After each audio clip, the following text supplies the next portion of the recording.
Across the region, from Iran to Lebanon to Gaza, our enemies are seeking to rebuild, rearm, and evolve in order to continue threatening our citizens and terrorize our people. Israel is not opposed to a diplomatic outcome of the war. On the contrary, we seek peace.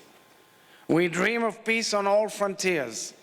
However, recent developments are generating serious, legitimate concerns in Israel, concerns which must be addressed because we in Israel are in the line of fire. We are the ones being targeted by Iran's empire of evil and its proxies.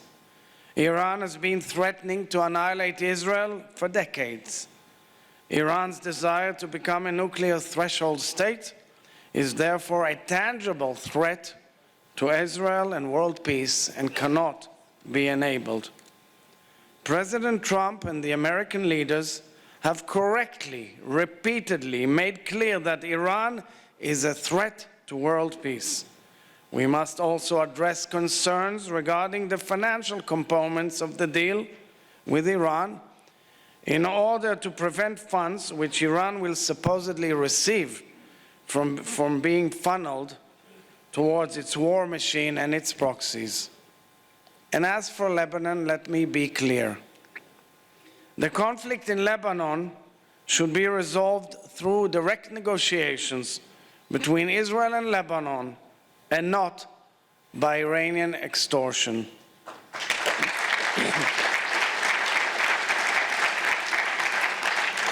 Tying Iran to Lebanon not only leaves Israel exposed to constant threats, it leaves the Lebanese weak and powerless and will prevent their president and government from moving forward.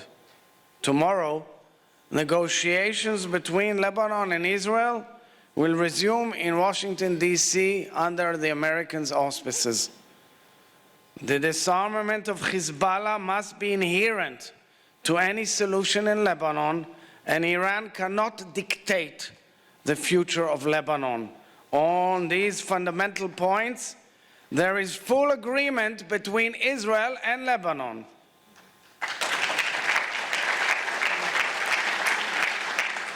Dear friends, President Donald J. Trump is a trusted partner in Israel, is a trusted partner of Israel, our closest friend and ally, and leader of the free world, leader of the United States of America, who has been staunchly combating the empire of evil and promoting stability in the Middle East.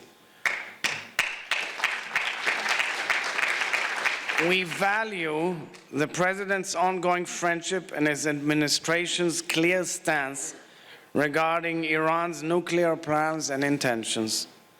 We share values and interests, and I have every confidence that together we can find the best formula to tackle this challenge. I totally reject any derogatory statements aimed at senior officials in the administration. We must boldly confront all extremist movements. We must combat any and every expression of anti-Semitism wherever and whenever it appears. And we must employ truth to counter the bias, distortions, and double standards spread constantly in the media, online, and across the halls of the United Nations. The international campaign to delegitimize and demonize Israel is not what they falsely term and call constructive, valid criticism. It is backhanded efforts to question the Jewish people's inherent right to sovereignty and our right to live and raise our children peacefully. I continue to be inspired by the historic Abraham Accords with the United Arab Emirates, Morocco, Bahrain, brokered and led by President Trump and his team, and of course by pioneers in Egypt and Jordan for their bold steps which opened the door to peace. I pray that we broaden the circle of peace. Together, We can build a region of bridges rather than barriers. Together, we can prove that peace is not a dream for the naive, but a strategy for the strong.